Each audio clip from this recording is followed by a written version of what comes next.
Mm. Well, I mean, the fact that you've got 5 mass extinctions, and each time life bounces back within sort of 10 million years.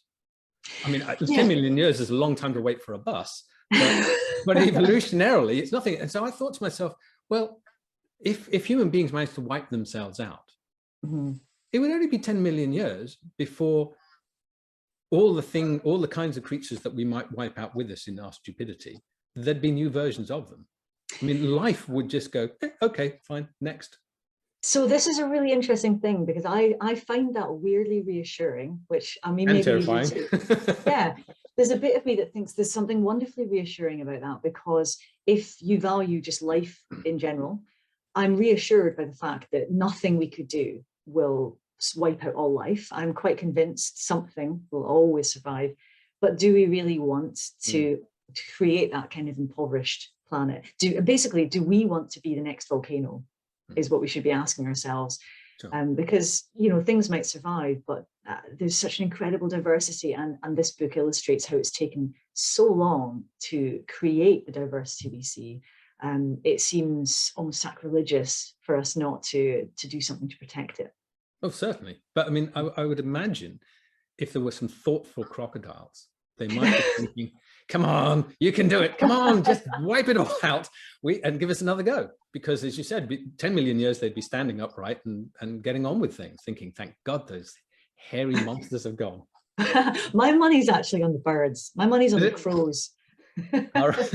The dinosaurs Mark II. Yeah, they're so smart already. I think, yeah, absolutely. I mean, birds are really just dinosaurs, and I think they're so smart. The corvids in particular, I could see them. That'll be the next civilization. We should also mention bees and ants, I suppose. The social, the sort of the weird evolutionary experiment in social creatures, especially because bees particularly are so astonishingly clever and useful. I mean, not just to us, but useful for plants. Yeah, actually, yeah, we definitely should have been talking about them. I mean, they are the unsung heroes. I think a lot of people have of course become aware of the importance of bees. But I mean, so flowering plants don't appear, as I was saying earlier, until the Cretaceous, so about 100 million years ago. And until they appear, we've got the ancestors of things like bees and ants, but they're not really a major part necessarily of ecosystems. But as you get flowers, and you begin to then, of course, get seeds and nuts and fruit, and you know all the things that we associate with them, you then also get these relationships building up, and insects become even more incredibly diverse than they already were. But we were talking about how many of these flowering plants are the basis of our food systems, but they're the basis really of everything. I mean, I can't remember, I think it's in actually my first book that I say, you know, if you look up from your computer right now, the first plant you see is almost definitely going to be a flowering plant. And it's almost definitely going to need some kind of insect to pollinate it. And very often that's a bee, although it could be beetles and other things as well. So yeah, I can't overstate how important they are.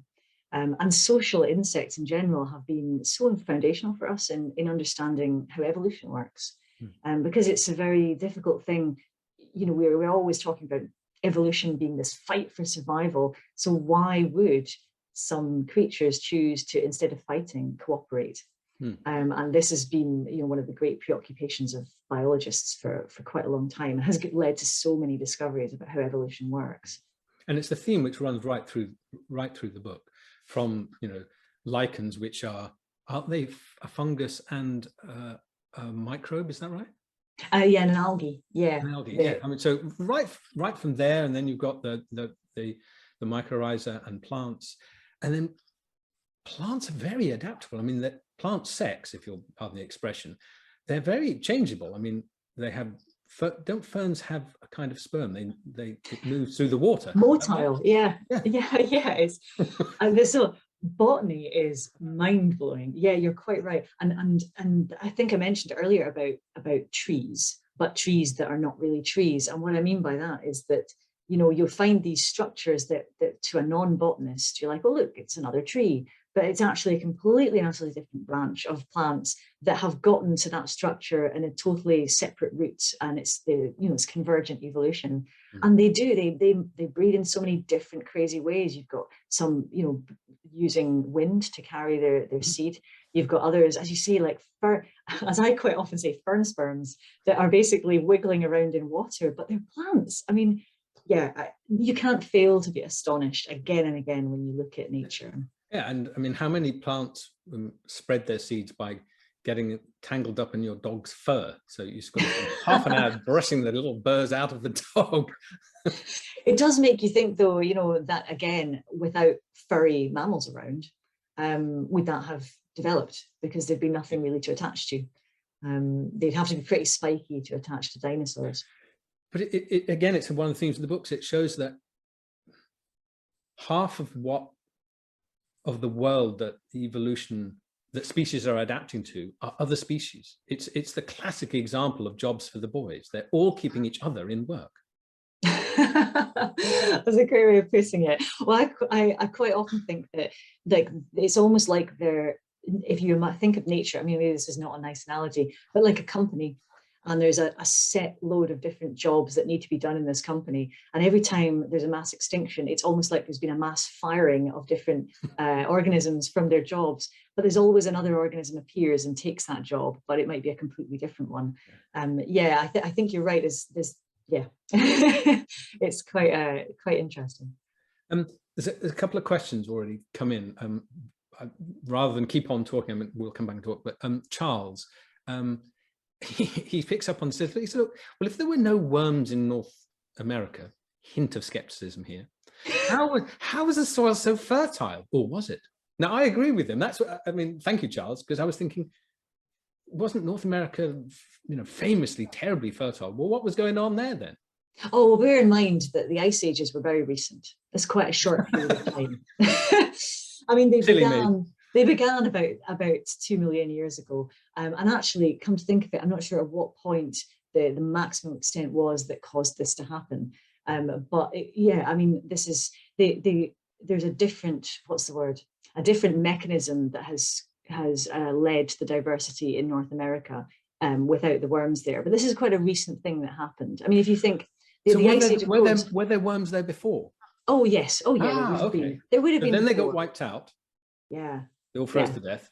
And of course, so did any forests and things like that. I mean, this would have been a complete sort of devastation of the ecosystem you would have seen there before. So it's another one of these examples of, we talk in these terms about the sort of pattern of how things change, but actually in short periods of time, things can fluctuate and change an awful lot. But then we step back and we look on a scale of millions of years. So you're looking thousands, then you're looking millions, then you're looking, tens or hundreds of millions. So the earthworm thing, that's a much shorter term, as I say, only in the last million or so years, as opposed to 100 million years. So to get back to this question, because I'm sorry I derailed it. Yeah. How was the soil so fertile then? I'm not sure what you. Well, I mean, soils are always fertile. I'm not sure what you mean. Well, I mean, I'd always thought that the worms did an essential job of chewing up the soil and doing something handily to it before they squirted it back out. So I see what you're saying. Yeah. No, well, bear in mind, first of all, of course, there would have been an existing soil there that would have survived in places. So there would have been some of that. But also there are other animals that do it. And you mentioned ants, but of course, beetles and all kinds of other insects and mammals digging. They also perform similar functions. Millipedes are another one that are detritivores that will recycle these nutrients. Yeah. So, you can kind of limp along without worms, but where you have worms, you always are going to get a richer environment. But that doesn't mean that it's better if you introduce them where they weren't before, of course. This is one of these things about biology, isn't it? Is that you state a rule, and then immediately you're like, there's always an exception that then makes the rule look like it's not true. But it's just that it's more complex than that, because there are these other organisms that will do those functions in that ecosystem. So as the ice would have retreated, you would have just ended up with a different composition in the soils and a different composition of organisms developing. And then, of course, as we've introduced worms, that's then shifting that composition again. I've not realized that the worms were an invasive species in North America. Yeah, it's pretty crazy. So the thought is that they came in when we would have brought, crops, trees, things like that from Europe, and started planting them because they were the things we were familiar with. They would probably have been in the root balls of those things. Wow. Another question is, referring to stuff you were talking about earlier, says, does that imply humans may not stay top dog?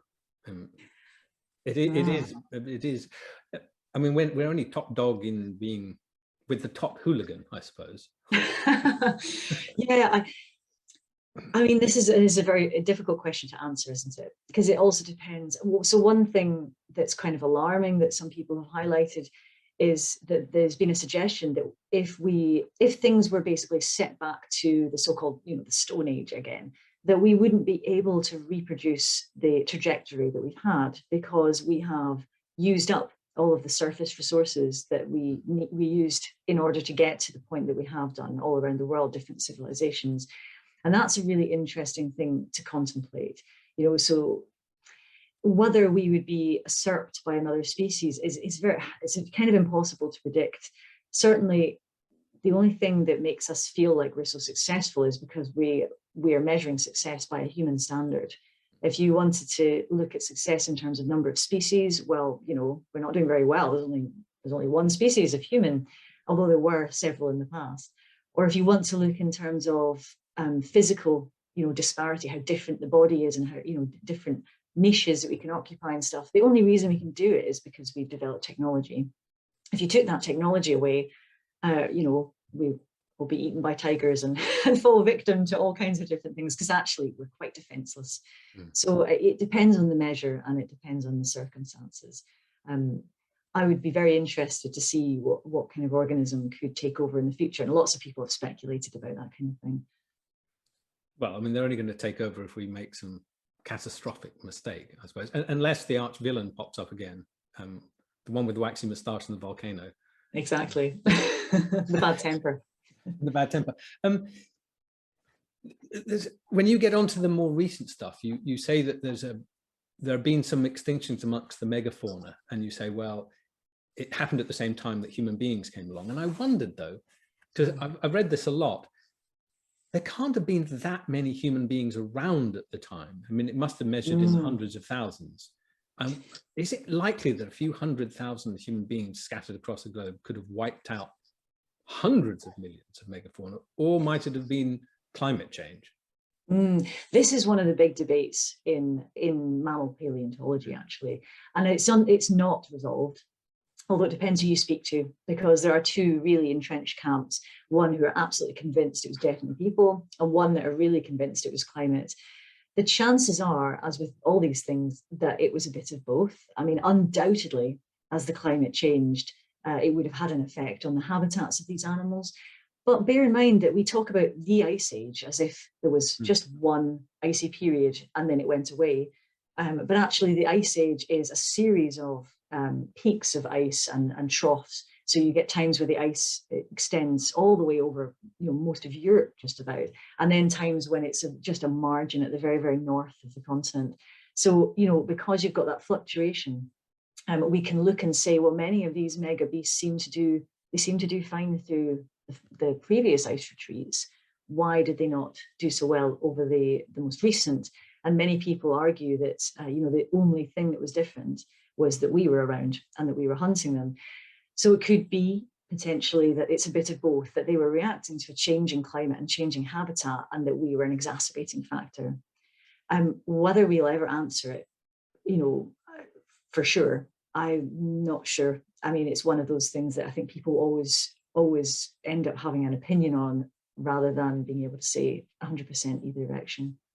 And my own personal feeling is that it's more than a coincidence that every time humans appeared in a new part of the world, many of the largest creatures become extinct. That seems to me awfully suspicious. Let's just put it that way, awfully suspicious. I thought, it's one of the things I came across in the book, because of course, as we were just mentioning, humans get a rather bad reputation in this story. There's kind of the hooligans arrive at the last minute and then start breaking everything. But the creatures that have almost wrecked the world a couple of times have been plants, by sucking all the carbon.